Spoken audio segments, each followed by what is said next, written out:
മഴക്കരത്തോടെ കാസർഗോട്ടെ തീരപ്രദേശങ്ങളും പൂർണ്ണമായി കടലാക്രമണ ഭീതിയിൽ തന്നെയാണ്. അജാനൂരിലും തൃക്കണ്ണാടും കോൺക്രീറ്റ് കെട്ടിടങ്ങൾ തകർന്നു വീണു. അടിയന്തര നടപടി ആവശ്യപ്പെട്ട ജനങ്ങളും പ്രതിഷേധത്തിലാണ്.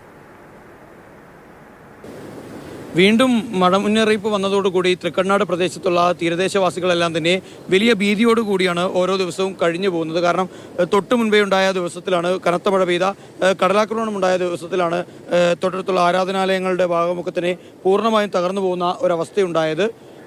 അതിനുശേഷം പിന്നീട് തൊട്ടപ്പുറത്തുള്ള മത്സ്യബന്ധന ഉപകരണങ്ങളൊക്കെ തന്നെ ഉപയോഗിച്ചുകൊണ്ടിരുന്ന ഷെഡ്, അതുപോലെ തന്നെ അവർ ഉപയോഗിച്ചുകൊണ്ടിരുന്ന അവരുടെ ഓഫീസും പൂർണ്ണമായി തകർന്ന ഒരവസ്ഥയുണ്ടായി. ഇപ്പോൾ നാട്ടുകാർ നമ്മളോടൊപ്പം ചേരുന്നുണ്ട്. ചേട്ടാ, ഇപ്പോൾ ഈ ഒരു പ്രശ്നം ഇത്രത്തോളം ഗുരുതരമായി തുടങ്ങിയിട്ട് എത്ര ദിവസമായി?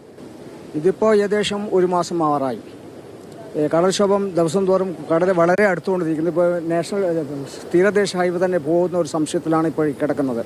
അതുപോലെ കൊടുങ്ങല്ലൂർ മണ്ഡപം ഏകദേശം ഞങ്ങൾ ഒരു 3 ലോഡ് കരിങ്കൽ അവർ ഇടാത്തതുകൊണ്ട് ക്ഷേത്രം വക ഇട്ട് അരമണിക്കൂർ കഴിഞ്ഞ് ആ ചുമരുകളൊക്കെ ഇടിഞ്ഞു വീണു. അതിനുശേഷം അപ്പുറം ഒരു നമ്മുടെ മത്സ്യ സാധനങ്ങളൊക്കെ വെക്കുന്ന റൂമുണ്ട്, അതും തകർന്നു. ഇപ്പോൾ തന്നെ നമുക്ക് കാണാൻ സാധിക്കുന്നുണ്ട്, കഴിഞ്ഞ ദിവസങ്ങളായി തകർന്നു വീണ കോൺക്രീറ്റ് കെട്ടിടത്തിന്റെ കോൺക്രീറ്റ് അടക്കമുള്ള ഭാഗങ്ങൾ ഇപ്പോൾ കടലിലേക്ക് തള്ളി നിൽക്കുന്ന ഒരു കാഴ്ച നമുക്ക് കാണാൻ സാധിക്കുന്നുണ്ട്. കാഞ്ഞങ്ങാട് കാസർഗോഡ് പാതയിൽ തന്നെ സമാനമായ രീതിയിൽ തന്നെ വലിയൊരു പ്രതിസന്ധി ഇപ്പോൾ അജാനൂരും സമാനമായ രീതിയിൽ തന്നെ നിലനിൽക്കുന്നുണ്ട്. ചില ആളുകളൊക്കെ തന്നെ പൂർണ്ണമായും തീരദേശത്തുള്ള അവരുടെ വീടുകൾ ഉപേക്ഷിച്ചുകൊണ്ട് മറ്റു പല പ്രദേശത്തേക്കും പോവേണ്ട ഒരു അവസ്ഥയുണ്ടായിട്ടുണ്ട് എന്ന് തന്നെയാണ് യാഥാർത്ഥ്യം. എന്തായാലും വരുന്ന മണിക്കൂറുകൾ ജില്ലയെ സംബന്ധിച്ച് ഏറെ നിർണായകമാണ് എന്ന് തന്നെ നമുക്ക് പറയേണ്ടി വരും. തൃക്കണ്ണാട് നിന്നും സാരംഗ് സുരേഷ്, മാതൃഭൂമി ന്യൂസ്.